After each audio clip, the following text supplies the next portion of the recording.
Jai Guruji. Anita Aunty, you can unmute. Good Jai evening. Guruji. Good afternoon, everyone. I hope we're feeling relaxed on this beautiful day, at least in Dubai. It's neither too hot, and of course, winter has not set in.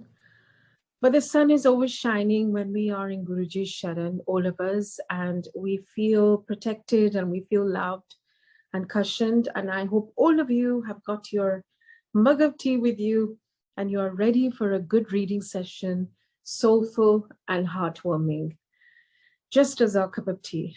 So here we go. Yesterday we learned about implicit absolute surrender, the importance of it.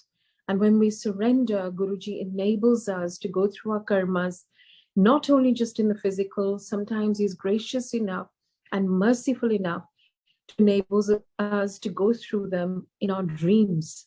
And then once we go through them in our dreams, then we don't have to go through it literally in the physical. So it's absolute surrender, positive surrender, like Guruji used to say always, कि positive रहा करो, positive surrender कर दो, मेरे ते सब कुछ छोड़ दो. It is imperative to do that. And it is an exercise, of course. And it is also, I always say practice makes progress. So it's a step-by-step journey with Guruji. Without further ado, let's get into the soulful reading. And we'll start with, so just going back a little bit. First and foremost, I'm taking you back 7 years. Whatever I say, it seems to be, you know, the Benigo family. Now remember, he visited his friend Kez and he passed the test. Now this is another friend, Benigo family. So Rudra's side, yes, he knew the Benigo family and he was very close to them. There wasn't much communication between them, but he did truly love them. They had gone through a lot of hardship. And Rudra had tried his best to be of help to them. I hope I'm clear enough. They were one of the few families who had stood by Rudra during his time of need. Also, they loved Rudra's son and were as heartbroken when the 7-year-old was taken away from the father, as Rudra was himself. Rudra knew what was coming. The experience he had shared with them was so bizarre that he had rarely spoken about it to anybody. And he was sure, to those he did speak about it, they must have thought him loony or high on weed. Okay, son, I'm sending you back into what you on earth call the past. For us, it's reality happening in another dimension. Rudra nodded. He preferred things on earth. You had the past, present, and future. You couldn't keep switching on and off. These dimensions were spooky. My disgruntled son, who can make the heavens weep with his inane logic, even on earth for most people, the past, present, and future are all entwined, that it is difficult to really be sure which dimension the individual is operating from. Most people are reacting or acting on past conditioning. Most people are reacting to a situation based on the past or their upbringing, be it fear of darkness or be it conditioned mindsets. The individual is always in the grip of the past. Two people who have known each other for years, who know the mindset of each other, shadow box with each other, keeping the past in mind. He said this to me 5 years earlier. Thus I can no longer trust him. Or she spoke behind my back 20 years ago. And since then, I'm very careful what I speak to her or in front of her. Or I can't help it. I am suspicious by nature, or angry, or jealous, or scared. What do you think you are doing? You are in the claws of the past, or reliving your past, but in a more concentrated manner. You have taken one incident and have based your entire relationship on that one incident. How many give the benefit of doubt to an individual and have based how many give the benefit of doubt to an individual? Maybe that individual has outgrown the habit of anger or gossiping. How many people let go of anger or hate or revenge or hurt? Not many. That only means you are carrying the past into your present. Yes, it is important that you learn from mistakes and experiences, but most people don't learn. They just become bitter or wary or conditioned. How many people want to start afresh? Really put away their weaknesses or let go of their past grooming, past life conditioning, or your childhood conditioning.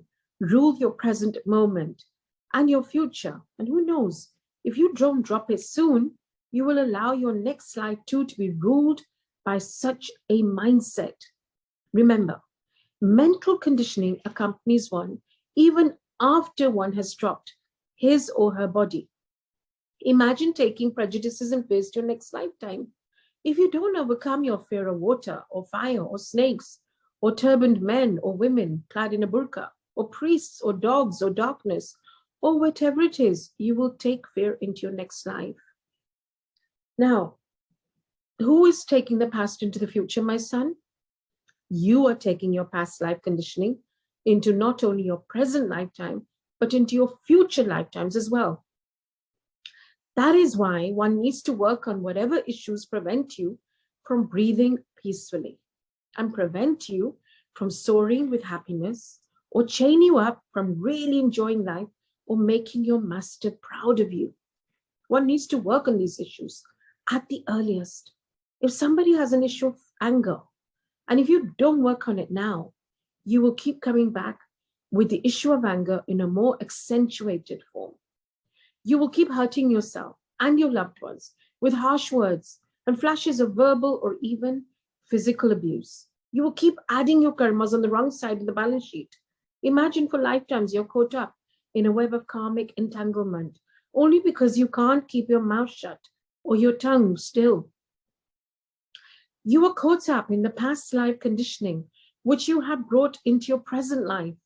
And if you don't work on it now, then you will come back with it in a more aggravated form in your next life and your next and your next. Imagine being caught in a maze of angry vibrations and lifetimes. If this is not hell, then what is? Simply because you just can't let go of your anger. So, my son, most children on earth are reliving the past. They rarely live in the moment and they live in the present. They rarely live in the moment. Of course, like the past, most are also living in the future. Their present actions and thoughts are based on what they perceive will happen in the future. Don't trust this man.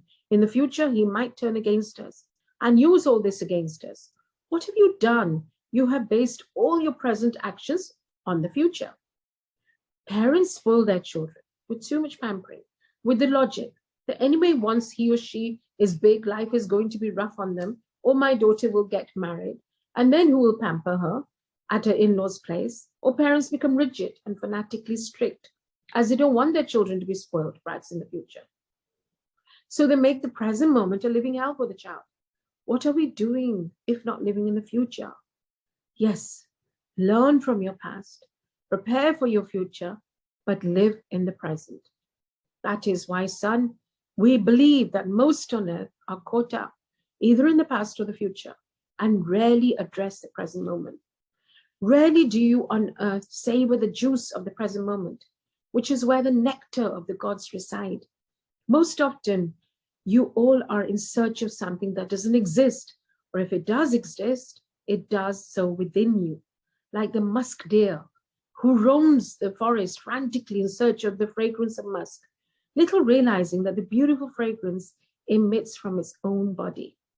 Do you know the most divine nectar, which is the most intoxicating and 1,000,000 times more potent than any drink or drug in the world, actually exists within each individual?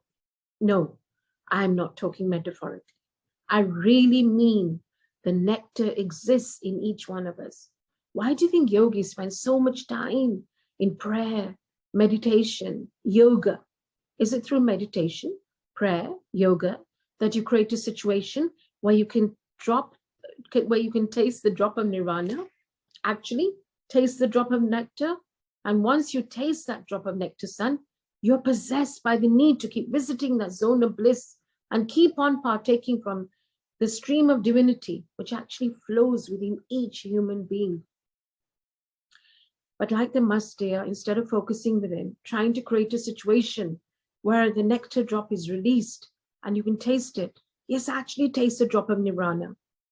You all run about frantically from situation to situation, karma to karma, all in search of something which anyway is very transcendental. That is why the human race amazes us. It has everything, but still has nothing. Most humans are never satisfied with their lot. Never, ever. Yes, Peter. Through the process of meditation and breathing and certain yogic exercises, you can release the nectar from within the deep recesses of the lotus that resides within and taste the drop of nectar, sweet as honey, that then transforms the mundane into the surreal and envelops you in the state of bliss and lightness and light. The drop of nectar really exists. That is what yogis keep searching for. And once they taste it, want nothing else. Of course, they take it to another level. Many don't even want God after that. As they get besotted by the euphoric state, this nectar envelops them. Anyway, now you move on to the Benigal family. You are there too, so have a good time, beta. And you look sweet in your short hair, but I prefer you with these long curls. Rudra shut his eyes, but could hear the sweet Chakla Baba all the way through to the past. Synopsis. You are caught up with past life conditioning, which you have brought into your present life. And if you don't work on it now, then you will come back with it in a more aggravated form in your next life, and your next, and your next. Imagine being caught in a maze of angry vibrations and lifetimes. Is that not hell? Of course it is. So, Kam, Krodh, Lobh, Moh, Ahankar. So when we keep reciting God's mantra, like we have been given a particular mantra, Om Namah Shivaya, Shivji Sada Sahai. So that mantra is so powerful and so potent that our vibration lifts and it changes from being angry, I would say, in fact, more accurately, from anger to acceptance. So we calm down. We realize there's actually nothing to be angry about when we have surrendered to Guruji and he's taken over our lives. There is nothing to, feel resentful towards or angry towards, because we have in our soul form actually kind of written and accepted our soul script. So everything that's happening in this lifetime, to us and for us and with us, it is because it's already been predestined. But the attitude and the free will is ours, not to forget the lesson of free will and building more karmic debts. So instead of clearing them, sometimes we build more karmic debts that accumulate. So we need to really work on whatever predominant trait we have inside us, whether it's fear, anger, resentment, jealousy, insecurity. Each one of us are born with those predominant traits. So that is what we need to first be aware of and be honest about, and then work on them. Rudra found himself in a small room. The room was well lit. It was very quiet. The rays of the calm sun streamed through the window in the room. Rudra realized that this was a one-room house, small room, but very well kept and tidy. The time was 10:30. Rudra saw his friend, Ethan, saying his prayers. Ethan DaCosta, another old friend of Rudra's, who was an enigma to most. But for Rudra, he was a man just fighting too many demons. Often, Ethan, Rudra, and Kes would meet up in Rudra's home to have cups of tea and listen to soft rock or Leonard Cohen or Neil Diamond or Kishore Kumar, whatever the mood demanded, along with a continuous flow of cigarettes, often not always filled with nicotine. Those were good days, Rudra sighed. Rudra sat by Ethan, who was deep in prayer. A train passed by and Rudra realized that this one-room home was not even 10 feet away from the railway tracks. And then he knew where he was. He was at Ethan's in-laws. Ethan's heart wasn't in the prayer. He was praying, but Rudra could sense that his vibration had too many dark areas. Also, unlike Kes, when Ethan prayed, there was no entry or presence of either masters or guardians or guardian angels or guides. There was no light emitting from Ethan, moving skywards, which meant only one thing. Ethan was saying his prayers without feeling or focus. Ethan kept the prayer book down and sighed. It was a sigh of a man who knew that his heart wasn't into prayer. Ethan looked up at the photograph of Jesus and Mother Mary. So sorry, just can't focus. Really want to pray, but just can't focus. I'm so sorry. And suddenly, the transformation took place. Ethan's aura began to heal, and Rudra stood up, for he felt that when he saw the presence of Lord Jesus in the room, the aura was serene, bright, and beautiful beyond description. The Lord blessed Ethan, but all the while the latter kept talking to Jesus Christ. After a few seconds, Ethan could not speak. Obviously, his aura felt the presence of Jesus Christ. And with the healing of the aura, Ethan shut his eyes and breathed in, deep and slow. Rudra observed Lord Jesus heal Ethan, and then as silently and beautifully as he had entered, the Holy Spirit left the room. Rudra could breathe in the divinity, in his fragrance. It was a moment that was peacefully surreal. For a while, Ethan remained in deep meditation. It was an unconscious reflex of the body, mind, soul to move into the state of meditation when the aura has been blessed and thus cleansed by the Master. For a long while, Ethan sat in his state. Rudra, still not sure what to do and still not clear about what he had to learn, was sure of one thing. The last time Rudra had met Ethan, his friend was Helen Harty. In fact, two Helen Harty, and in love with 6 women, all at the same time, each woman oblivious of the other's presence. And the most bizarre of it all was that Ethan loved them all. And what was more bizarre was that there was not a bone of lust in the man. He genuinely loved women, and he could love many, and still in a strange way mean his love for all of them. Rudra smiled. Rudra then saw Ethan open his eyes and began to massage his neck. Rudra could see the energy flow from the base of Ethan's seat right up to the crown of his head, the flow of Kundalini.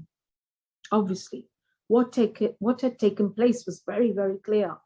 Lord Jesus had cleared his friend's energy channels or chakras, and thus the flow of the Kundalini energy, or the flow of divinity and spiritual force, had begun to make its way from the root chakra, where the dormant energy resided, based where the legs part or near the crotch, and move upwards towards the crown chakra, or the crown of the head, where the merger between Shiva and Shakti, or yin and yang, or male energy and female energy, or God and goddess energy, took place, and the soul became one with the cosmic oneness, or the soul swam in the same current as the Supreme One, and thus the soul and the Supreme One, the numero uno, the big cigar, the God, became one.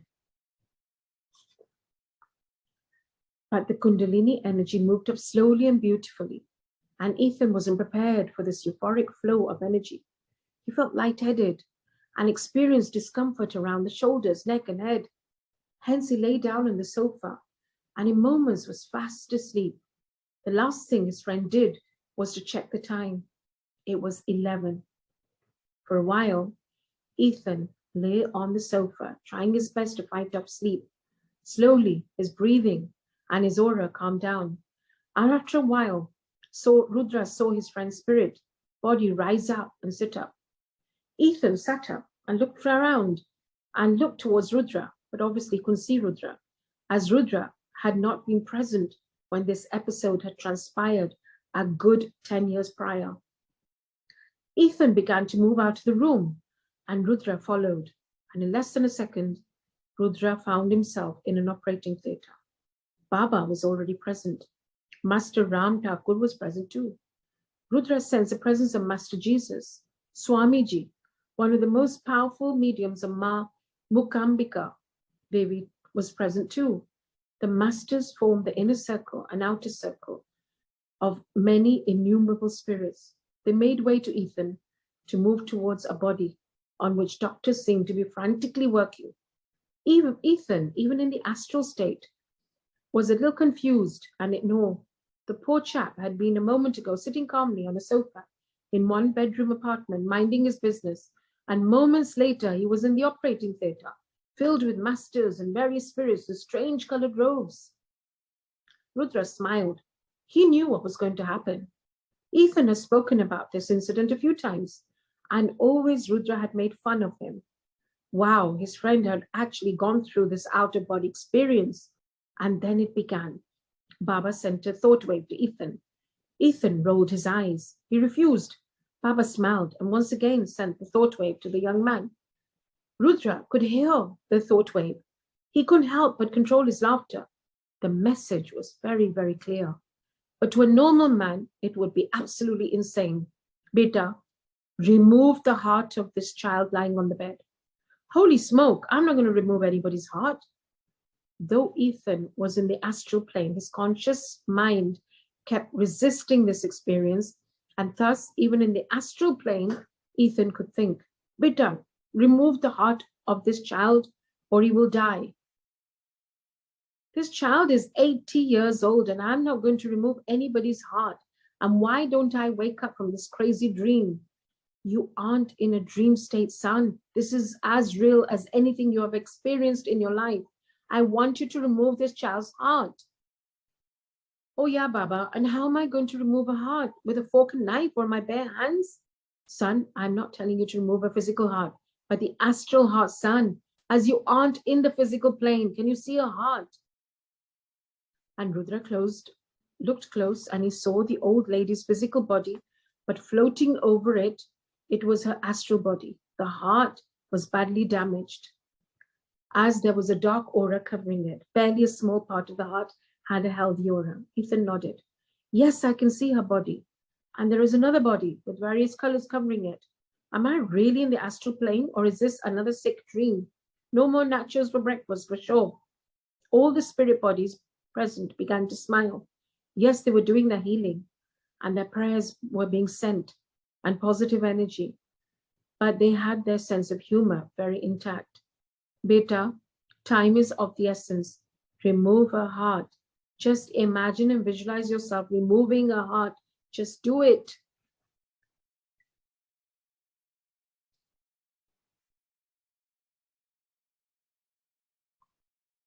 So Ethan took a deep breath, metaphorically speaking, put his hand into the astral body, though it seemed he had put his hand through her physical body too, and removed the old woman's heart.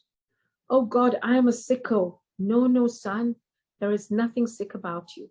Now take the heart to your mouth. Oh, that's so gross, man.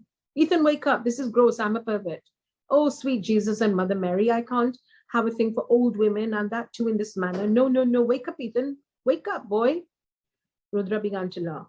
Everybody in the room was smiling. It was obvious that Ethan felt this was a subconscious demand of his mind, and not comprehending that this wasn't his dream, but an astral experience where major out-of-the-body healing was taking place. Ethan kept resisting. Son, we want you to take the heart to your mouth and suck out the fluid, which, if not sucked out, will eventually lead to this child's passing over to the spirit world. Time is of essence, so do as you are directed, my son, but remember, don't swallow the fluid. Remove the spirit in this container. There was so much tenderness in Baba's words, sent through the medium of thought waves, that Ethan bowed and nodded. Ethan put the heart to his mouth and sucked, and then tilted his head and poured out the dark energy that flowed into a container held by a spirit guide. Again, son, till I tell you to stop. So Ethan kept doing so till Baba told him to stop. Now open your mouth. We are going to pour a liquid, which I want you to rinse your mouth with and remove it into the same container. Another spirit guide, meanwhile, stood forward and poured some liquid into Ethan's mouth. Ethan did as he was told. Again, the liquid was poured. Now, son, put the heart back. Good. Now give this child healing. Just put your hand forward, palms facing her heart. Imagine healing energy pouring into her. Pray that she gets healed and gets better. Rudra saw beautiful light emitting from Ethan's hands and entering the old woman's heart. And lo and behold, Rudra realized that the heart's aura had become so much better. Hence, a part of the heart was still damaged, but there was more than 50% improvement in the heart area.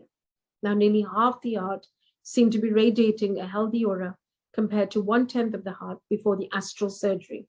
The masters nodded to Ethan, and Ethan nodded back. Don't worry, son. All will become perfectly clear. Don't worry. We are always with you. God bless. And in less than a second, Ethan was back into his body, and Rudra was back in the small room with the large window, which was adjacent to the railway track. The time was now 12:30. The phone was ringing. For a while, Ethan settled more comfortably into his body, and then slowly the vibrations of the sound of the phone ring began to disturb Ethan's aura and slowly penetrate more deeply into Ethan's body. From the time the sound waves touched Ethan's aura, there was no way the man could have slept any more. Ethan woke up and looked around. He then stared at the phone, still not comprehending where he was. It was only when the phone continued to ring incessantly that Ethan stumbled out of the long sofa with one hand on his back. He suffered from a mechanical disorder of the spine that made getting out of bed a little inconvenient. He picked up the receiver. Yeah, Ethan here. Ethan, where are you? At home, why? Benigle's mother is serious. But she was much better yesterday. True, but today things have gone very bad, and doctors have given up hope. Benigle is distraught. He has been trying to get in touch with you for over an hour. Please call him. Okay, man. Ethan, by the way, we are putting the mag online today or tomorrow. You shoe-face, don't tell me you haven't finished your work. I will personally castrate you, film it, and then put it online for our readers to see what angry editors are capable of. Complete the work in an hour, or I will make sure that you aren't capable of producing a small demented offspring to infest Mother Earth. Oh, okay. We'll have your ghastly magazine ready by the time you pollute the office with your presence. Ethan smiled and put the receiver down, but Rudra knew his friend was still in a daze. Obviously, the astral travel and auric surgery had sort of left him drained and confused. Ethan dialed another number, waited for a response. Hi, Amit. Ethan, thank God you called. Where are you? I'm sorry, Amit. I thought Mum was well. No, she was well last night. Even today, till 10:30, she was fine. A few minutes after 10:30, suddenly she couldn't breathe, and her monitor began to show she was sinking. Around 11, things began to get very complicated. It was then that Ethan stood upright. Wait, don't tell me anything. Let me tell you my dream first, okay? Sure, Ethan. So Ethan described to his friend and publisher the weird dream he had experienced. Now tell me how your mother is. My God, Ethan, I can't believe it. Let me tell you what happened. At 11, Mom was rushed into the operation theatre. Before she was taken in, I was asked to sign the form, which stated that I give permission to her to be operated upon, and if anything were to happen to Mom, the hospital would not be responsible, etc. Dr. Sangvi even told me that this operation was a formality, as there was no way Mum would survive, either what was happening to her or the surgery. At 12:15, the doctor comes out, as though in a trance, and he motions me into his cabin. He then removes 2 glasses, pours 2 fingers of scotch into each, passes 1 glass to me, and before it reaches me, swallows his scotch and already begins to refill his glass. And then he tells me, Benigo, today for the first time I've seen a miracle. He then begins to tell me what happened. My mum's heart had been damaged since many years. It has been operating only on 20% capacity. Since a few days from 20%, it has dropped further to 17%. At 10:30 or so, the heart got further damaged, and it was generally feared that now its capacity was slowly dying, and that by the time they would take her into the operation theatre and begin to pump medicines or even operate her, Mum would be definitely no more. At 11:15, they rushed her in. The doctor entered ready to shut the case, as all this was mere formality, but suddenly things started to shift all on their own. He told me that nobody could believe what was happening.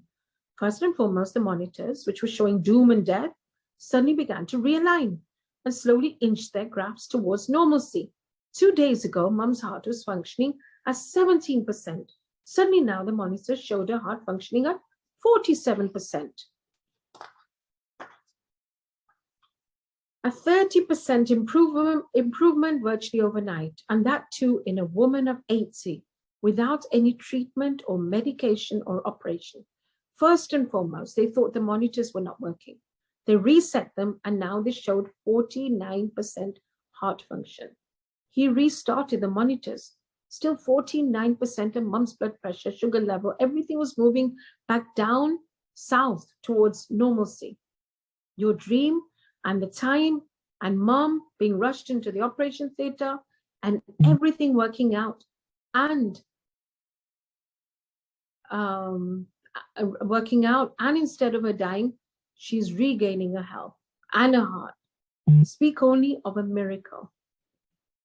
Remember, she used to keep telling you that we all were connected in our past lives. Remember, come to the hospital soon. I really want to hug you tight and thank you. Ethan put the receiver down. He walked towards the sofa, sat on it, and then lay down. He shut his eyes. All this wasn't happening. He was still dreaming and would wake up and all this auric nonsense would be over. And he would be back to where he was, sane and stupid all at the same time. Rudra watched his friend shut his eyes. And in less than the speed of thought, Rudra was back in his cabin in front of Baba, who was gazing calmly at the sea. So, my son, what did you learn? That the folks have gory ways of operating on people. Why did you make the poor chap suck at the heart and do all that stuff? I mean, come on, Baba. We are in the 21st century. Baba smiled and took a deep puff from his chilim. Now, back to your friend. So what do you think? What do I think? I think you should have been more dignified when doing the surgery. And why was my friend used for the operation? I have no idea whatsoever. Clueless. Remember, this took place 4.5 years ago. You asked me why the old lady was saved and why your friend needed to save the old lady. Well, now let me explain. Would you like to see it? You explain it to me, Baba. Okay, I will explain and you will see it. In another lifetime, Ethan and Benigo were neighbors. They were not very rich, but both of them were noble and simple people. The mother of Benigo was an old man who had brought up Benigo from childhood. Benigo, in that lifetime, had lost his parents, and when he was very young. So the old man who was in this lifetime is his mother, took compassion on the child and brought him up. Ethan was much younger to Benigo and was treated like a very young brother. Ethan used to work for an eccentric artist and in return for the knowledge that the guru would impart, Ethan used to take care of the house and the guru's household needs. Ethan was a Hindu by birth and the artist, his teacher, a Christian. One day, Ethan fell very sick. The artist was traveling, so Benigo and the old man, who now is the old mother, took care of Ethan. He was very ill and in all probability would have died had the old man and Benigo not nursed him and given him a new life. When Ethan got well, he was too weak to work. The artist returned and saw Ethan so weak that he took Ethan along with him to a climate that suited the young man, as the artist now looked upon Ethan as a son too. Ethan left and they never returned. Benigo missed his friend, but the old man got bitter and angry. He thought Ethan had shown ingratitude. He could have returned when better, and he could also have served him, the old man, when the old man needed him later on in life. Benigo kept trying to appease the old man, but the old man, till his last breath, never forgave Ethan. It was as though the old man wanted gratitude. Before the old man died, Benigo promised the old man that in some lifetime, he and Ethan would repay their debt to him. The old man had grudgingly accepted this promise as though it was his right. He was a good man, but he became like a businessman where emotions were concerned. Now, the old man became Benigo's mother. Ethan became Benigo's confidant and greatest well-wisher. Well, the cravings of the last lifetime were still pending to be fulfilled. The old man now, Benigo's mother, was going to die. Karmically, a promise made in the previous lifetime still needed to be fulfilled, and thus Ethan had to play his part, and so did Benigo. Ethan had to personally save the mother, and did so in the astral plane. Benigo did so with his fervent prayers. He prayed, and Ethan did the needful. The old man's desire and anger and want of the past life to be taken care of and paid back for his kindness was translated through the extension of life by a few years. Karmically, all dues were paid. Now, I want you to go to the Benigo household and see what's happening. You saw what happened a few years ago. Now see what's happening in this moment, 4.5 years after the oryx surgery.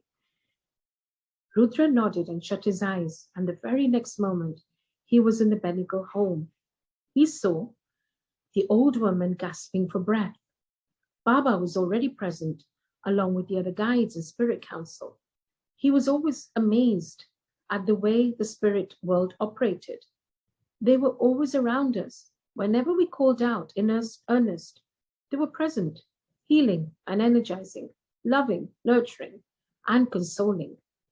Rudra felt one with the old woman. A deep sense of compassion filled his very soul. It was as though he was going through the pain of the old woman. She called out to Ram Thakur with so much intensity that the Holy Spirit of the Master too materialized. The doctor came in and immediately advised hospitalization. In a short while, Rudra was with the old woman in the intensive care unit. Benigo began to make calls. He was going through a severe financial crunch. With Baba's grace, he could organize the money. Rudra sat by the old woman. She was suffering tremendously. She was gasping for breath. Her chest actually rattled when she tried to take in air. Tears kept pouring out of her eyes and running down her sunken cheeks. She was in agony. Benigo sat by his mother and held her hand. Pray that I go, beta. I can't take this anymore. I wish I had gone 5 years ago. It could have saved me from so much suffering. I can't take this pain anymore, beta. I can't. Saying this, the old woman began to sob. In another instance, Rudra found himself back with Baba in their cabin. For a while, he gazed at the sea. It was a beautiful day, the sky overcast with clouds and perfect for a stroll on the beach. But Rudra's mind was with the old woman and Benigo. Come, let us walk by the water. Rudra followed Baba. The beach was deserted, and they were the only souls on the beach. Actually, they were the only souls on the beach, Rudra mused.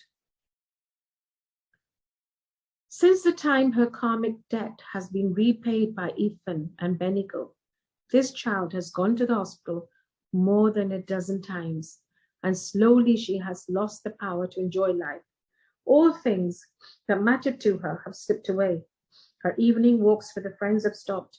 She has witnessed her children slowly move away from her. Her eldest son barely acknowledges her. The younger son takes care of her, the child you know as Benigo. She has seen the financial crisis of her son and his ill health. This is the last sojourn on earth, and thus his cleansing is severe. Not a day passes by when the old woman doesn't wish herself dead. She wishes she had died that day when her heart had nearly stopped, but through some miracle had not only been revived but rejuvenated. She wonders why the miracle took place and wishes it hadn't. Of course, she is suffering because she wanted her pound of gratitude and desired repayment for her noble deeds to that young boy whom we now know as Ethan, but who was the boy who worked for the Christian artist in her last lifetime.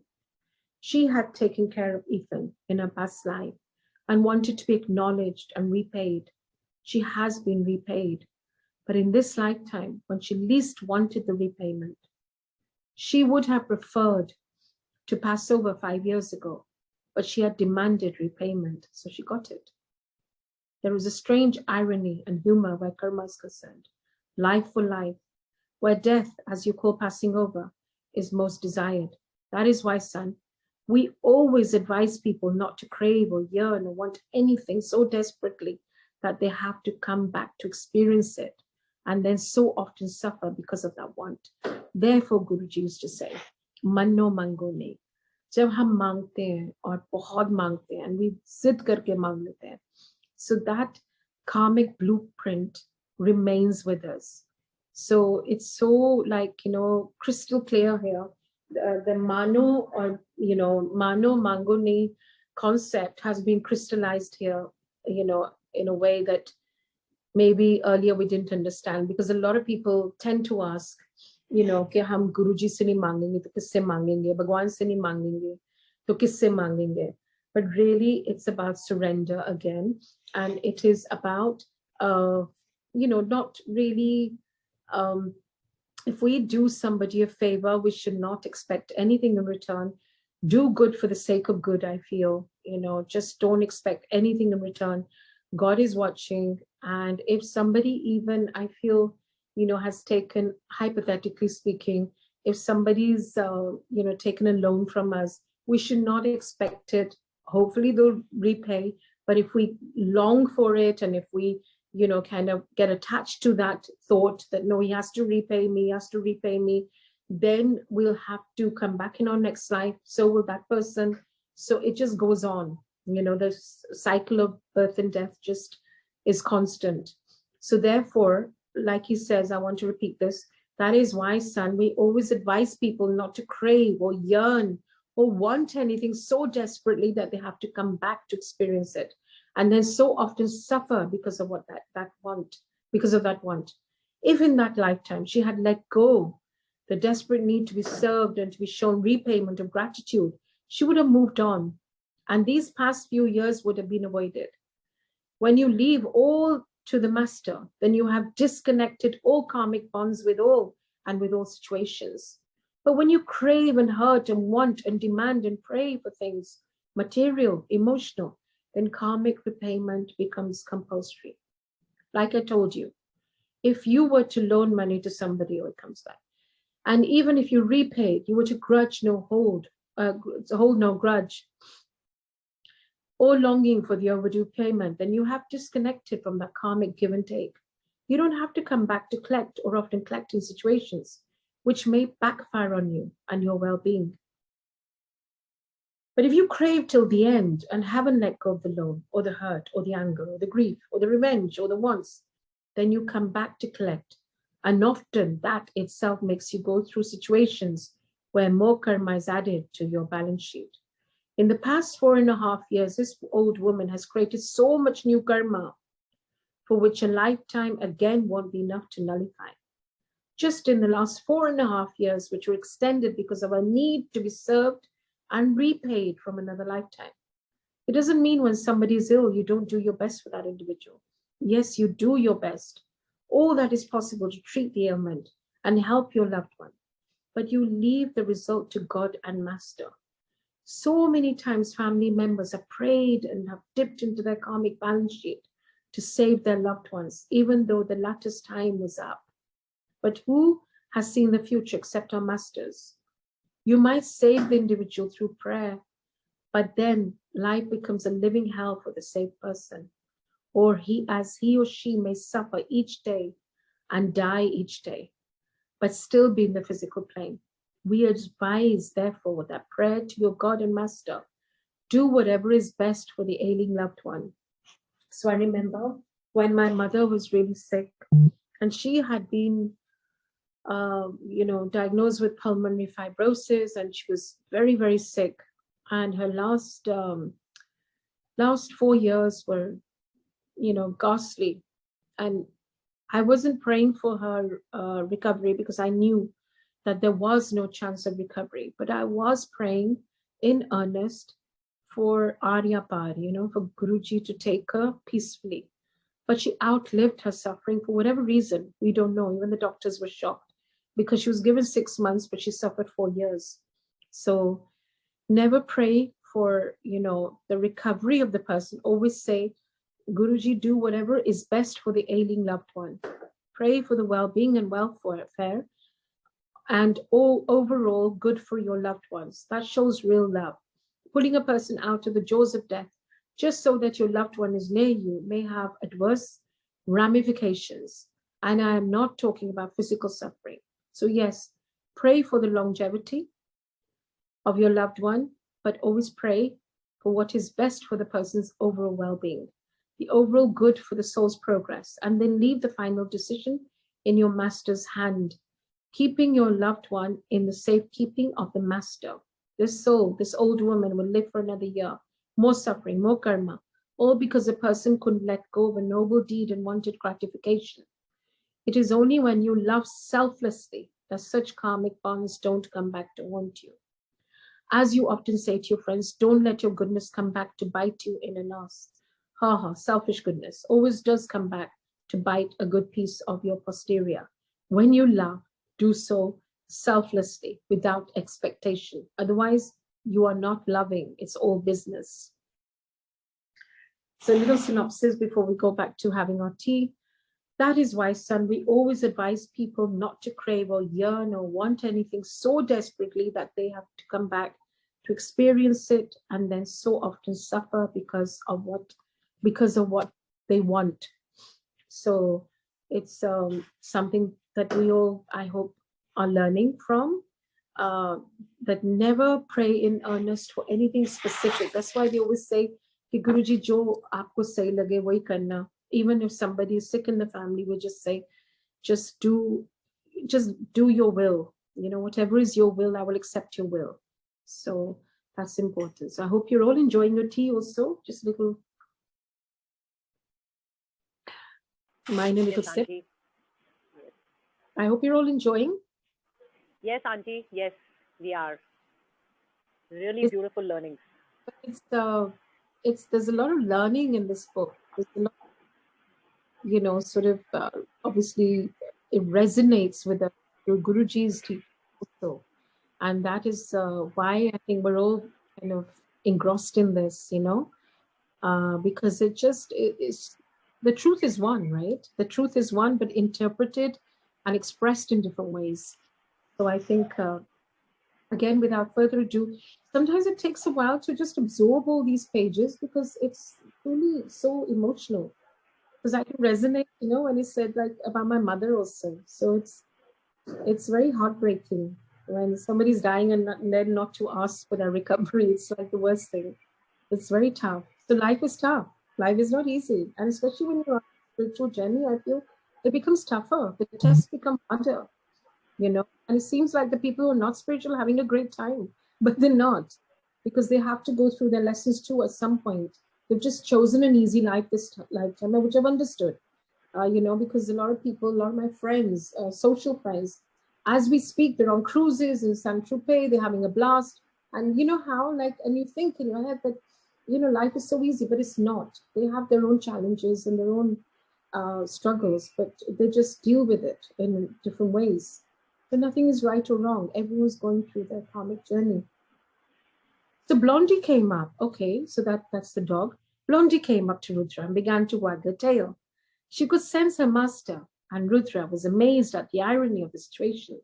Mankind was supposed to be made in the image of God, but had moved so far away from his own real self and had covered his higher self with so much dust, the dust of stress, anger, envy, lust, greed, sloth, that though created in the image of God, mankind had reduced earth and the mere act of living into a gruesome marshland, a living hell. Most of mankind doesn't know how to live, and those who know how to live are going through such hell because of karmic cleansing, that death is a blissful respite. But animals still had retained their pristine nature, and hence were far more entwined and in tune with the workings of nature, both physical and paranormal. When you really look at things with a calm mind, which means with a calm aura, you realize the futility of most actions and desires. Beta, the real purpose of each individual is to move closer to God and become self-realized, merging with the Lord and being in tune with one's own self. By being in a state of positive surrender while giving life your best is the only real way to live, son. On the way, one has to go through one's karma and try one's best not to add negative karma to one's balance sheet. Once you had served me your unsavory tea and some fancy sandwich, which tasted very similar to sawdust, but you had fed me with so much love that it had been one of the most delicious meals I've ever eaten. I'm just going to stop a second. You know, nowadays, even in Guruji's Sangat, there's so much, like Guruji said, मैं तोड़े वहम और रहम दूर करने आया हूँ और मैं तोड़े भाव दिखना. So when sometimes, you know, people are asked, even I'm asked, oh, is it important to serve samosa prasad and, you know, calorie laden laddu? We are all quite health conscious. You know, Guruji sees our love. We need to remember this. So even if you offer him a sandwich made with love, or, you know, maybe a Ferrero Rocher or a toffee bought with love, Guruji is more than happy. He doesn't want embellishments. He doesn't look at the trimmings. He just wants to see that our intent is pure. So he always said, कि मैं थोड़े भाव दिखना. So whether it's a samosa prasad or whether it's, you know, dokla prasad or sandwich, I mean, you know, but they're in the West, they don't always have access to samosas. Doesn't mean they're any less of devotees than we who have access to samosas. So it's all very kind of, you know, common sense kind of thing. Just offer God whatever your heart desires, and he will accept it with love, providing it is love. I mean, Baba says it in humor that, you know, your unsavory tea and some fancy sandwich which tasted very similar to sawdust, but you had fed me with so much love that it has been one of the most delicious meals I've ever eaten. So you had asked me what was the most effective, surest, and quickest way to reduce one's karmic baggage, negative baggage, and increase one's positive baggage, positive karma. Yes, I remember that day very well, Baba. You had nodded like a sage, patted my head the way I pat Blondie's head, and then disappeared for days on end. I never leave, my son. My children wander away. I'd never leave. What does that mean, Baba? The night doesn't fall because the sun has disappeared. Night falls because that particular part of the globe has shown its back to the sun. The sun is constant and always blazing with shimmering light. The earth has decided to show her back to the sun, and thus that particular part of the globe experiences darkness. Similarly, masters are always present, always. Along with them, one has guardian angels, guides, all wanting and willing to be present and to be of assistance to each individual. But like the earth, individuals show their back to them. That is when trouble starts. If you remain in constant flow with the energy of the master, then how dare your master not be present? Your master has to be with you. His presence is mandatory. It's like fire and warmth, the sun and blazing sunlight, the ocean and waves. They are one and yet different, but still one. Be in a state of graceful surrender. And let me see why your master, your guides and angels disappear, because they don't. That's why we say Guruji is always with us no matter what. We have to tune into his energy. But we don't, because we're so distracted with other energies that we don't have that tunnel vision towards him. So therefore we say, where is Guruji? Especially in our hour of trouble, we always question because we don't tune into his energy, but he's around us. They have to be present. That is an ancient law. You take one step and we have to take 100 steps towards you, towards the individual. I always say, if we take one step towards Guruji, then he will take 100 and more. He takes over completely. The easiest way of being in touch with the masters and the army of light workers is through the breath. Be in constant tune with your breath, and you are assured that you are in tune with nature, and thus in tune with your master and the holy gang. We truly are a gang. We stick out with our lot.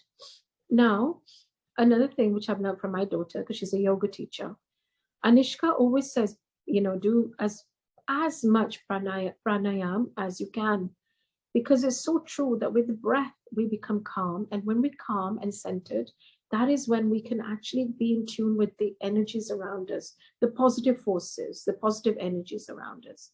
So it is very important, and then we can be in touch more profoundly with Guruji. We are truly a gang. We stick with our lot. We never desert our own, no matter what, no matter how many lifetimes, no matter if 100 lifetimes the individual doesn't remember us or want us or walk our path. We never, ever desert our own. Be in tune with your breath. Means be conscious of your breathing. Make an effort that whenever you have free time, you shut your eyes and follow your breath. Yes, follow your breath, as that is the path to salvation, the simplest form of salvation. Follow your breath. Observe it more into your nostrils, then move it into your body. Initially, you will realize that it barely travels within your body. It goes up towards your third eye and forehead, and barely into your throat, and then out again. But as you keep observing your breath travel within and out of you, slowly your breathing gets deeper and slower, and your breath even more in the air. The prana moves and explores your planet more intimately. Slowly, you will realize that now you're using your throat too to breathe. Then you are using your solar plexus. And after a while, when you take in breath, you're breathing virtually from as deep as your navel. You will start seeing the breath fill up your lungs, your rib cage, your back, and move all over your body. And then after a while, slowly move out. Keep your focus only on your breath. Don't try to breathe in a particular fashion. There is no need for that. Just focus on the air coming in, going out, inhaling, exhaling, but without any effort or rhythm. Let the rhythm come on its own. Whenever you find the time, shut your eyes and focus on your breath. Conscious breathing converts air into potent prana. It makes the cleansing process so much more potent. It rejuvenates dying cells. It prevents aging. It slowly guides your kundalini energy to move from your root chakra to the crown chakra. It helps open up blockages of body, mind, and heart. It makes you in tune with the cosmic chant and cosmic breath. As you move more and more into the breath, slowly you become your breath, and then slowly the breath becomes you, and a union takes place. That union puts you firmly on his, her path, moving towards him, her, and after a while you become God. But it all starts with following your breath. Breath is your eternal and external master. Follow your master. Your master will lead you to salvation. Remember, what is breath? It is not just about breathing in air, but it is about converting the oxygen or air into prana. Prana is life force, or separating the prana from the air and revitalizing yourself. The conversion of oxygen into the life force. Air enters even a corpse, but that doesn't mean the corpse still breathes and is alive. The difference between being that the air entering the corpse isn't being converted into prana, or the prana is not being separated from the oxygen. When you focus on your breath, you subconsciously are focusing more on prana. The flame being God, prana is a spark. The process of breathing is a vehicle, the chariot. The more you focus on breathing and the oxygen flowing within you, the process of conversion gets more refined and more effective, and automatically the lotus within begins to bloom and the serpent begins to uncoil gently and starts to move upwards, up back home, where the union takes place. That is why yogis have different forms of breathing, innumerable forms of breathing, sometimes slow, sometimes fast, sometimes through one nostril, something through the other, through both nostrils, or only through the mouth. Different kinds of exhalations, hard, soft, fast, slow from the navel, or slow solar plexus, or the throat. Why so many different kinds of breathing exercises? Simple. Each breathing exercise has its own purpose and agenda and effect, not just on the body, but different bodies, physical, astral, ethereal, causal, and of course on the kundalini and so much more. But it all begins from a simple breath. Breath is a life force, and the life force is God. And focusing on breath, one focuses on the life force.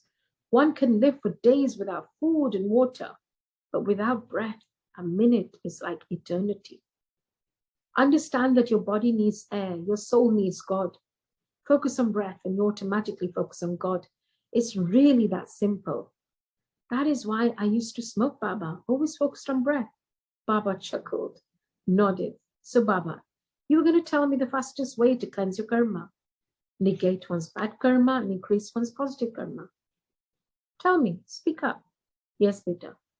Well, the first way to wipe the karmic dust away from the mirror of your soul so that you can see yourself in your real form is by meditation and focusing on your breath. So, just to focus here, just to emphasize, it was quite a, extended kind of write-up on breath. So he's saying that literally to wipe off the negative karmic dust from the mirror of our soul is to really focus hard on our breath and meditation. So the more you meditate or focus on your breath, the more calm you become. And that helps karmic cleansing of one's aura. Remembering one's karmic baggage, one's karmic balance sheet is carried in one's aura. So in fact, it's so interesting when we say, and we say it so lightly without realizing what we say, that when we meet someone for the first time, we just say very loosely and very kind of, jovially, oh, she's got a lovely aura. But we don't really understand the depth of that. It's because of that whole karmic cleansing of that aura that she's probably worked on, that she's done, and with Guruji's meher and his, awareness that he's brought to her life. So again, living with awareness is very important, living with heightened self-awareness. Remember, one's karmic baggage, one's karmic balance sheet is carried in one's aura. Okay, I'm going to literally, it is 5. I don't want to take too much of your time, but do give me a heads up if I can just finish this chapter, then, because we are going to finish the whole thing by Monday. Is it okay to complete the chapter? Yeah, Aunty. Is it okay? Yes, Aunty. Yeah. Because it talks about the karmic cleansing now. Remember, one's karmic baggage, one's karmic balance sheet is carried in one's aura. That is why masters can read into your balance sheet. Very interesting. Whenever Guruji used to see us, he used to say, "Main tuhadi file khol diya main." He can see literally our past, present, and future. That is why masters can read into your balance sheet, not only of your present life, but all lifetimes. When you meditate or follow your breath and become one with your breath, the aura starts to get cleansed, energized, and becomes in harmony with the soul. The fastest way to clean one's slate of pending karma is to go within and allow one's breath to go slowly and calmly, and then cleanse one's aura.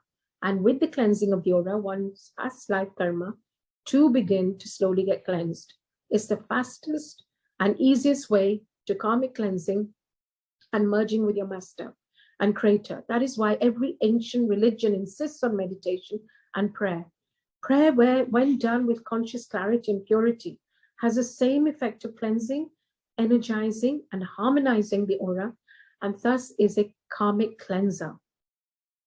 Whatever astrologically may be in your birth chart, breathing and prayers can clear the path, cleanse the baggage, and make you one with the throbbing breath of life. Once you're in tune with that throbbing breath of life, which many call God, either through meditation, focused breathing, or conscious prayer, or dialogue with God, you have helped yourself get protected from your own karmic baggage and repercussions of the karma. Yes, prayers, repentance, gratitude, love, humility, purity, personal and universal well-being allow the individual an escape from his or her own karmic ramification. It's so simple. It's so very easy. But mankind will still do everything but sit quietly and meditate or pray, always in a hurry to add more karma through the perpetual and constant act of craving for love, attention, wealth, power, position, fame, respect, sex, clothes, jewelry, food, houses, travel, cities, justice, so many different ways of leading one away from the true path of God and one's own salvation.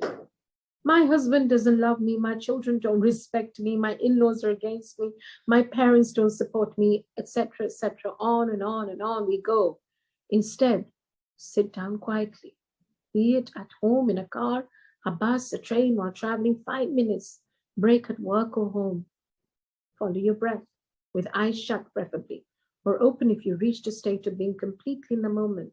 Chant your master's name or speak to with God. Pray. Simple ways of cleaning your karmic balance sheet and make sure that your priorities are only God and Master and not things that take you away from yourself and your path. The second way, and one of the surest ways, is through charity. Guruji used to say this: Gupt Part, Gupt Seva, Gupt Dan. It's so beautiful. He used to always say this. You can actually clean up your slate, prevent going through turmoil and hard experiences, appease God, nature, and your planets. Apart from meditation and prayer, is through charity. Blessings of animals, plants, nature, mankind are a potent medicine that will heal a karmic situation or protect you from a karmic malady. Remember when you used to channel? Yes, when I was sort of alive and going about my life in a body on planet Earth, before an old meddling sage decided to knock me off and give me a tour of the spirit world. Hee hee. The old man laughs. Very, very hilarious, Baba. So you were saying, yes, my very dead to the world son, remember when you used to channel, so often we used to advise and guide people to indulge in charity. A particular percentage of what they brought home. What do you call that? Net profit? Yes, net profit. So simple. Just keep aside a small percentage of whatever you bring home to those less fortunate. This kind of charity can be done by all. The man who pulls a cart, to a daily wage earner, to a salaried individual, to a business tycoon. Each keeps aside a certain percentage, irrespective of what he or she earns, for somebody less privileged. Each of us is more or less privileged in something or everything. A housewife who barely gets money to run the house and keep aside a fistful of grain and a bowl of water for birds. That is her charity. The food not eaten can be put in a bag or container and given to a beggar or to somebody really hungry. The beggar who receives the food can give a small slice of bread to a hungry dog, wagging his tail, wanting lots of love and a little something to keep hunger pangs at bay. We can all indulge in charity. We all can, without exception, in some way or the other. Charity done without motive, but genuinely from a desire to share one's happiness and to help those less fortunate, can burn away past life karma to a great extent. Imagine, in a lifetime, a person has swindled old people. What better way to negate the karmic burden of that particular lifetime than to help old people in the present one? Maybe your account won't be completely clear, but you can rest assured a huge backlog and burden would have been wiped out. Maybe you might not help the aged in this lifetime, but might prefer to help abandoned children or widows or animals. You can rest assured. Real charity means charity reaching where it is required the most. And if charity or help or assistance reaches those who really required it, blessings said and unsaid pour forth from the higher self of the individual receiving aid, and automatically karmic cleansing takes place. What do I mean by charity reaching where it is required the most? Simple. Imagine a cowshed where there are 20 cows. The cows are being looked after by the trust that is flooded with money. The cows are really well taken care of, and their fodder and other provisions are all well looked after. If an individual were to give money to feed these cows who already lack nothing, karmic cleansing does take place, but to a marginal level. But if the individual wanting to help cows does a bit of research, does a bit of hard work, and finds another cowshed where the cows are underfed and not taken care of, well, due to financial assistance, and the individual were to donate money or gain grain or fodder for that underfed cows, obviously karmic cleansing is to a greater level. And if that individual does greater research, and if the individual does greater research, harder work, even travels a bit out of the way and enters a village where farmers can barely feed their families, leave aside, take care of the cows and bullocks, and thus the cattle are slowly dying due to hunger and malnutrition, and the individual were to take care of the expense of feeding the cattle, and thus not only saving the cattle from certain death and illness, but also by taking care of the cattle, indirectly preventing the farmer's family from perishing to death or even suicide. Can you imagine to what phenomenal extent karmic cleansing takes place? By taking care of the cattle, you have taken care of a family, as the cattle are needed to work the fields and thus you have not only taken care of the cattle, but the family too. Your karmic cleansing and blessings are of a greater intensity and proportion. Therefore, it's not just charity, but to what level and the impact of your charity that makes a difference. That doesn't mean you stop supporting major social organizations for the underprivileged. They're doing larger work, reaching a broader base. One must spend time in seeing where one's aid reaches, big or small. It all makes a difference. Only then real meaningful karmic cleansing takes place, which can burn away past life karmas. So meditation and charity can really cleanse a person's karmic balance sheet. Asked Rudra. Yes, most effectively. But remember that one can't meditate or indulge in charity and then go about abusing others physically, emotionally, mentally, or be a corrupt person or a deceitful individual. The path to the Creator can be traversed and reached in the vehicle of purity. I think because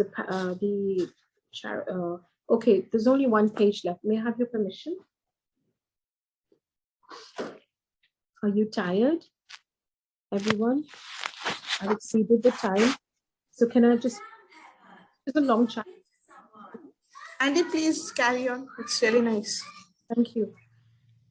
So we're talking about how we can actually, cleanse our past life karmas and to bring our vibration to a higher level by doing charity. And again, it resonates with Guruji because Gupt Paat, Gupt Dan, Gupt Seva. So Dan, he used to, with me, always to say, Dan kita kar, every time I would go, every few times, he would say, Dan kita kar Dan. So he's really sort of put it into our subconscious mind. And in whatever ways, like it says here. Okay, where are we? Oh, yeah. So Rudra asks, so meditation and charity can really cleanse a person's karmic heat? Yes, most effectively.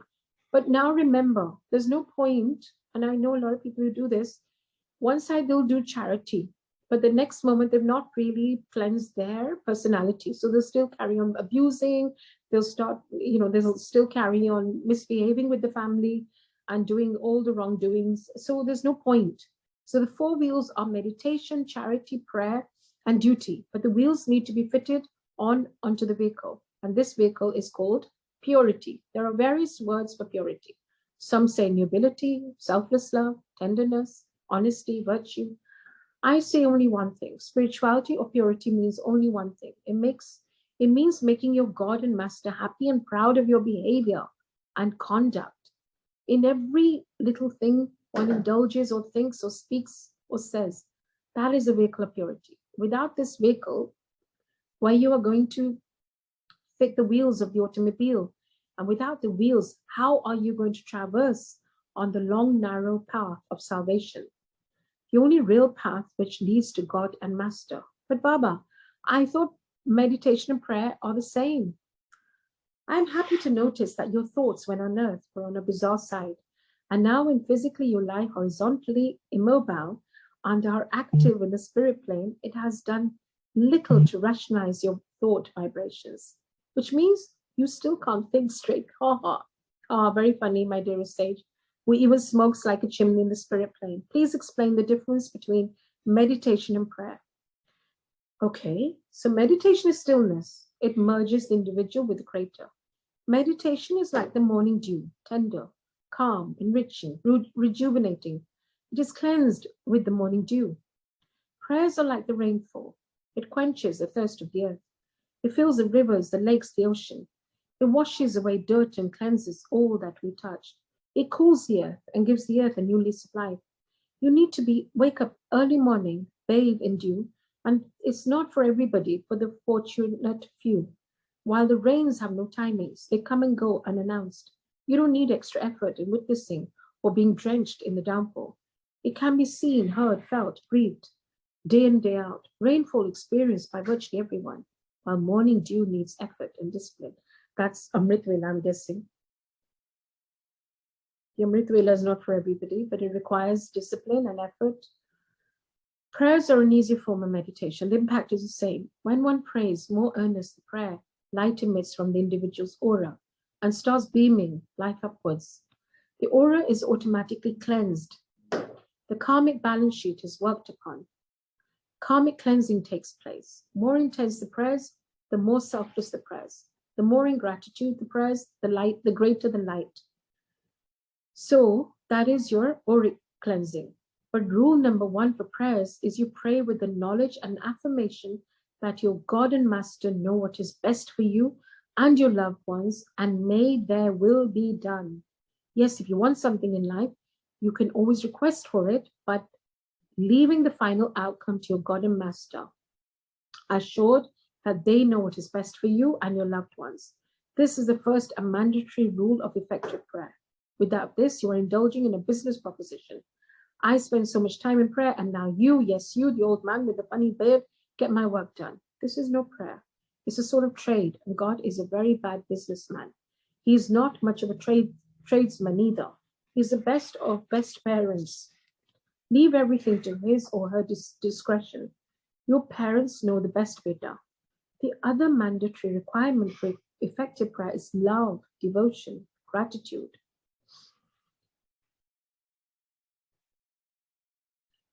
Prayers without love, devotion, gratitude are not prayers, they're recital, which barely reach our own ears, leaving aside reaching the ears of God. Such prayers evoke very dim light and don't lead to much auric cleansing, energizing and strengthening.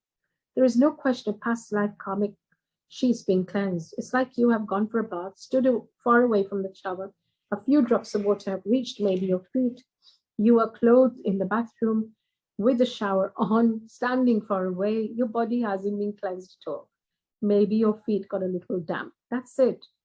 If you're happy with such a bath, by all means, go ahead.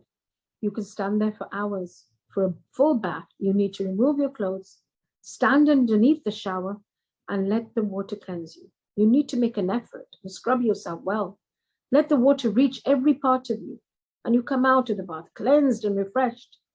Thus, prayers need love, devotion, gratitude to cleanse and refresh your aura and karmic balance sheet. Moments later, they sat on the veranda and sipped tea that didn't exist, but was as real as the tea they shared when on the physical plane, and they watched the sunset together. The clarity and variety of colors experienced by a spirit is so enchanting that it can leave you enthralled and speechless. Rudra looked at Baba and realized that all the colors and all the sunsets and sunrises paled into insignificance in front of his master's radiance and serene visage. He felt so much love for his master that he prostrated himself in front of the old man, who whispered a prayer and a blessing. God was in heaven, and all was well in all the worlds. You remain, this is the last synopsis, you remain in constant flow with the energy of the master, and how dare your master not be present? Be in a state of graceful surrender, and let me see where your master or your guides and angels disappear. They have to be present, as that is the ancient law. You take one step, and we have to take 100 steps towards you. Thank you so much. It was quite a lengthy, but again, yet another very intense chapter on karma and how we can actually have the power. We have the power, not can, but we actually have the power to lift our vibration to a level where past karmic cleansing takes place. So changing our thoughts, word, and action changes our destiny. So when people say, can we really change our destiny?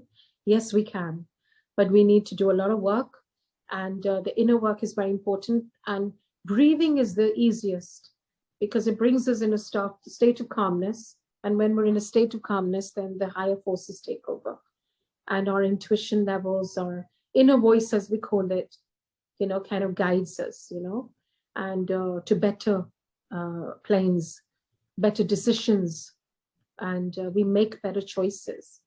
So therefore, yeah, we are the co-creators along with our master Guruji. So yeah, thank you. I hope you enjoyed it. I hope it wasn't too drab today.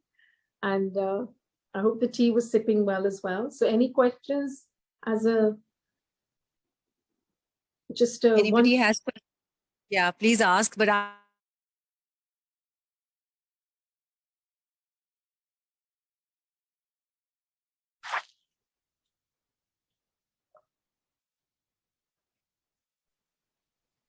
sorry, it got muted. So the pranayam and the breathing thing was amazing. Yeah. We all know it, but like, to follow it, that is what one has to keep working at it. But that's exactly it. I think we need to practice what we learn and what we preach also. So, unless we practice something, we will never be able to progress. So we always look for answers, outside, externally. Sorry, Archie, say. All right, yeah. Good evening, Anita Aunty. It was just too impactful and too captivating. Thank you so much. I want to know about, and I think you are the best person to answer me on that, regarding Gupt Path. Heard it so many times in satsangs, know it as one of Guruji's precious vachan. But then about Path, I mean, these days, especially ever since this Zoom advent, we're doing a lot of Path. Many of us, we are doing it as Seva. We're doing it on Facebook Live and Zoom. So does that mean, I mean, it takes away that Gupt Path thing, the essence of Gupt Path, or what did Guruji exact mean by Gupt Path? Okay, so I would love to clarify this. So when you're doing Zoom part and you're doing the Zoom thing, that's something I would just translate into Seva. Because the part has to be done without Zoom, without anybody around you in your space. And it's your commune with Guruji. It is really your dad purely. So when you do it on Zoom, it will not have the same impact. I would take that just as seva. Okay, Shilpi is doing seva. Right, yes. But you're not really imbibing and assimilating that energy to the full. When you're on your own, and nobody's around you, no Zoom, no social media, no disturbance, Gupt Path. When nobody knows that you're even doing it. It's just between you and nobody needs to know either. See what happens, and it's again, I don't know whether it's this Indian nature, but कोई माला भी फेरता है ना एक समय मैं तो रोज माला फेरती हूँ so मैं तो पहले खत्म कर देती that is not good, that is just दिखावा because हम दिखावे में रह रहे हैं so दिखावे में बहुत दिखावा है embellishments करेंगे गुरुजी के दरबार पे yes. But Guruji doesn't want that. He just wants, like Baba said, कि कितना गंदा है तेरा सैंडविच पर तूने इतने प्यार से दी है कि वो भी मुझे बहुत स्वाद लग रहा है. So आजकल ये भी क्वेश्चन होते हैं ओ समोसा प्रसाद इसलिए देते हैं क्योंकि ब्रह्मा विष्णु महेश है.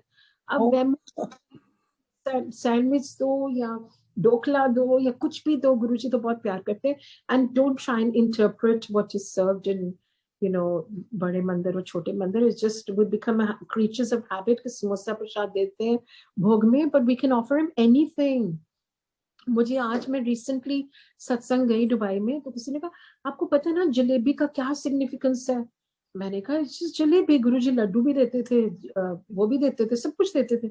नहीं जलेबी का है कि इट्स इंटेस्टिन्स, वो हमारी इंटेस्टिन्स को प्योरीफाई कर रहे हैं इसलिए सिर्फ जलेबी देनी चाहिए सत्संग. I said oh, again we're becoming वहमों में पड़ रहे paradigms. And again we're getting into this mode of where Guruji came to बाबा ने क्लियरली बोला है बुक में कि तेरा सैंडविच बहुत गंदा है लेकिन क्योंकि तेरा प्यार इतना है तेरा भाव इतना है बहुत स्वाद है and तेरी चाय पर तेरा भाव इतना अच्छा है. पर ये ना गुप्त चीजें होती हैं. इवन व्हेन हमारा जो कनेक्ट है ना गुरुजी के साथ वो भी गुप्त होना चाहिए कि गुरुजी मेरे लिए भगवान है या मेरे लिए शिव जी है या मेरे लिए फादर फिगर है या मेरे बेस्ट फ्रेंड है माय कंपेनियन है.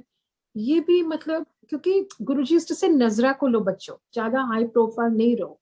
जितना नजरों में आओगे उतनी जजमेंट होगी, क्रिटिसाइज भी होंगे आप, है ना. तो इसलिए बेटर है कि जितना लो प्रोफाइल रहो, दुनिया से दूर रहो, गुरुजी से नजदीक आ जाओ. बस यही सच्चाई है हमारी.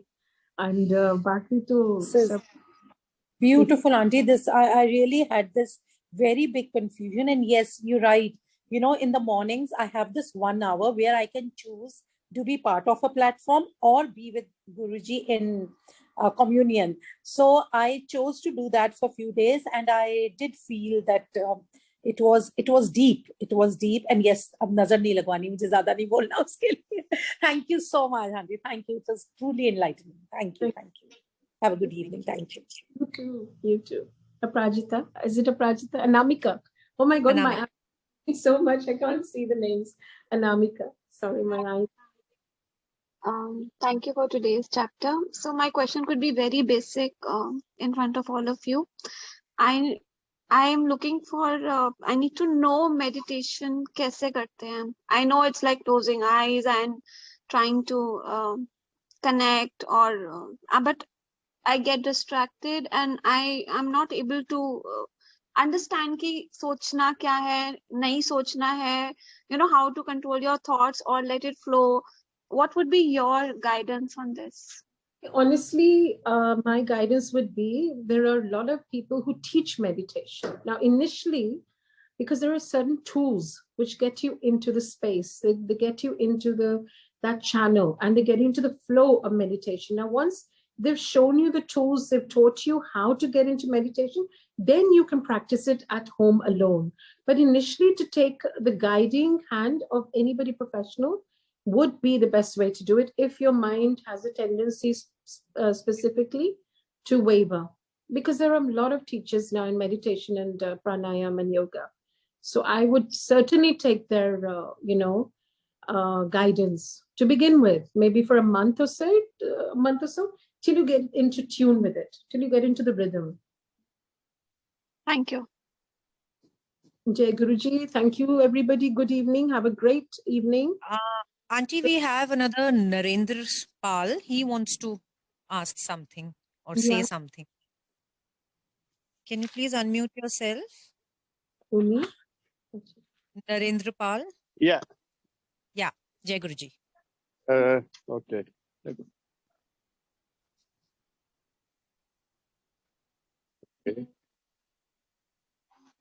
Yeah, Anita Aunty, you can hear me? Yes. Wonderful to see you again. Thank you. We met at a satsang twice recently in Karishma Auntie's house and then Kirat's house. If you can recall me, I don't know how to put my picture there. Yes. Anyhow, I joined a bit late, but fantastic. So interesting. It just appealed to me the way I think. One thing which you said earlier was about charity. And the good thing I learned from you today is by doing this Gupta Dan, a huge amount of charity, we are able to, redeem our karmas, our bad karmas. And few people are privileged to get that opportunity also, you see. We should have an opportunity, and how a lot of people get the opportunity, but how many utilizes also depends upon the individual soul and the soul plan, I would say. In this context, I will say my father, he became doctor in 1933, and there was poverty all around, thousands of patients every day, and too much poverty. He used to go on horseback looking at patients, 600 people a day, and 50% free of cost. And my brother studied in Munich, in Germany, and came back in 1962 after his MD. He was with my father and he saw many patients. He says, Dad, you're charging less than the cost of the medicine to these people. How will you earn? He says, they don't have money. I can't let them die. You see? And his name comes in newspapers, and, it was like a mela in our hospital, where we were born. He was more with his people than with us. But then he lived till 64, but he did so much work. He was like an angel sent by God. And if he saved the money, I think many of our generation just would sit and eat, but he didn't do that. He did his, he actually settled his karma. He came for that. So every soul has their own plan, apart from their life responsibilities of children, wife, and others, which we all have. Apart from that, he did it. But he gave us the best education too, whatever he could. Whether he said, I can educate you, you go on for yourself. But what he did was, irrespective of, how much wealth he will save for us. That was, and I would say he was like a karma, it's a karma, which he earned a huge amount. And regarding somebody asked a question about the meditation, Mm, how to do the meditation. The beautiful thing you sent was about the breath. You can live without food, you can live without water. I'm just repeating what you said, but you cannot live without the breath. And this breath is called prana shakti, life force. Yes, Is yes. the prana shakti, is a life force. And I have of late started meditation because there could be numerous techniques, numerous ways. I learned Kriya Yoga, Oh, which was advocated by Paramhamsa Yogananda, yes. coming down from Mahavtar Babaji. And I think you can confirm this. Guruji always used to say, read autobiography of a yogi, it's a good book. You know that? You remember? Yes. Yeah. So I talked to Sukhmani and others, and they all confirmed that Guruji used to recommend that. So I have Yeah. been reading Paramahansa Yogananda for many, many years. I understand the cycle of karma and a lot of other things. And now I'm actually doing Kriya, the first thing in the morning, which I do in my silence. But it's all about the breath, ultimately, and focusing and, settling and stilling your mind, body, and, calming your mind. So Yeah. that combined with our bhakti, which is also another aspect to our guru, Yes. combined with this. And if we could do a little bit of charity, I think we are okay. We're on the way. Yes. Thank you, Jai Guruji. Jai Jai Guruji. Guruji, may he bless everyone. Yes, thank you for your time you're spending with us, and Thank keep up the great work. Thank you very much. you so, so much. Thank Jai you. Guruji. Jai Guruji. See you tomorrow, everyone. Thank you. Same Bye. time. And please don't forget your tea. God bless.